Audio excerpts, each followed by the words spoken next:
گوری اور اس کی دوست بہت اچھی سہیلیاں ہوتی ہیں اور اتفاقاً دونوں پڑوسن بھی ہوتی ہیں۔ دونوں کے الگ الگ درختوں پہ چھوٹے چھوٹے سے گھر ہوتے ہیں، لیکن پھر بھی یہ بہت خوش ہوتی ہیں۔ بہن بہن، مجھے لگتا ہے ہمیں کہیں گھومنے جانا چاہیے۔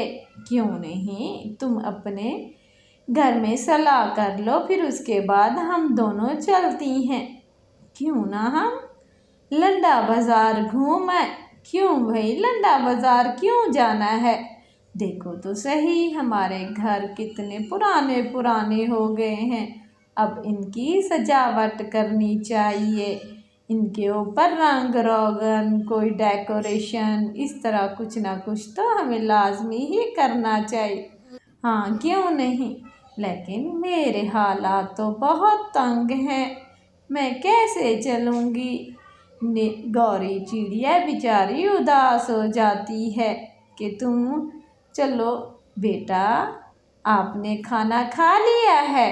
جی مما، میں نے کھانا کھا لیا ہے۔ اچھی بات ہے، اور خیال رکھنا آج باہر اتنی نہ گھومنے جانا، بادل بنے ہوئے ہیں، ہو سکتا ہے بارش بھی آ سکتی ہے، اور اپنا خیال کرنا، چھوٹی سی چنی سی تو منی ہو آپ۔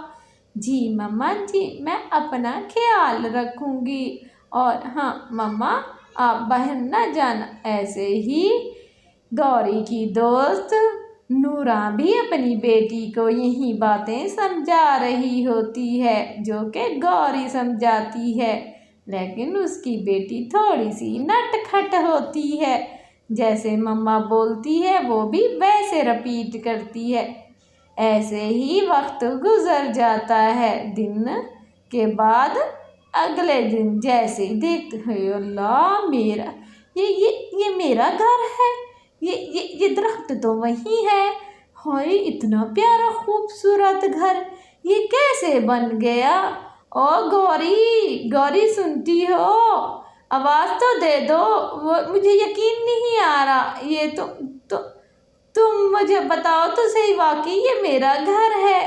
ہاں بہن، ہاں نورا، یہ تمہارا ہی گھر ہے، دیکھو تو صحیح کتنا تمہارا پیارا پیارا گھر بنا ہوا ہے، اس طرف پلٹ کے تو دیکھو میرے گھر کی طرف بھی۔ میں بھی صبح نیند سے اٹھی تو دیکھا میرا گھر کتنا خوبصورت بنا ہوا ہے، میں تو حیران ہو گئی ہوں۔ اب مجھے کچھ سمجھ آ رہا ہے، جب کل ہم باتیں کر رہے تھے تو آپ بہت اداس تھی، کیا پتا اللہ نے سن لی ہو آپ کی اور یہ کوئی جادو ہو گیا ہو۔ ہاں گوری، مجھے بھی ایسے لگتا ہے، دیکھا نا اللہ کسی کو اکیلا نہیں چھوڑتا، تم بلا وجہ اداس ہو رہی تھی، ہمارے گھر تو ماشاءاللہ کتنے پیارے پیارے بن گئے۔ ایسے ہی وقت گزر رہا ہوتا ہے، اور اگلی صبح جب جنگل میں یہ ساری بات پھیل جاتی ہے تو کالو سے رہا نہیں جاتا، کلو دیکھو ہمارا گھر ویسے کا ویسا ہے، دیکھو صحیح، دیکھو کتنا تو اچھا گھر ہے، جیسے گوری والوں کا گھر ہے ویسا ہمارا گھر نہیں ہے، تو پھر کیا کریں؟ جیسی آپ کی سوچ ویسے ہمارا گھر، اچھا سوچا کرے تو ہمیں بھی اچھا گھر ملے۔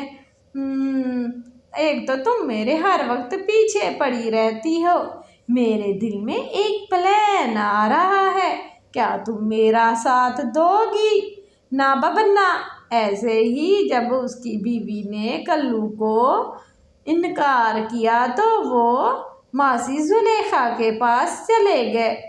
ماسی میں نے تم سے ایک کام کروانا ہے، میں نے تم سے ایک کام کروانا ہے، کیا تم میرا کام کرو گی؟ ایسے ہی مٹھو ساری باتیں ان کی سن لیتا ہے، گھر آ کے اپنی دادی اماں سے ساری باتیں سن کے بہت پریشان ہوتی ہے۔ بیٹا، ایسے لوگوں کا کیا ہی کرنا، اللہ ان کو خود ہی سزا دے دیتے ہیں، لیکن تم جا کے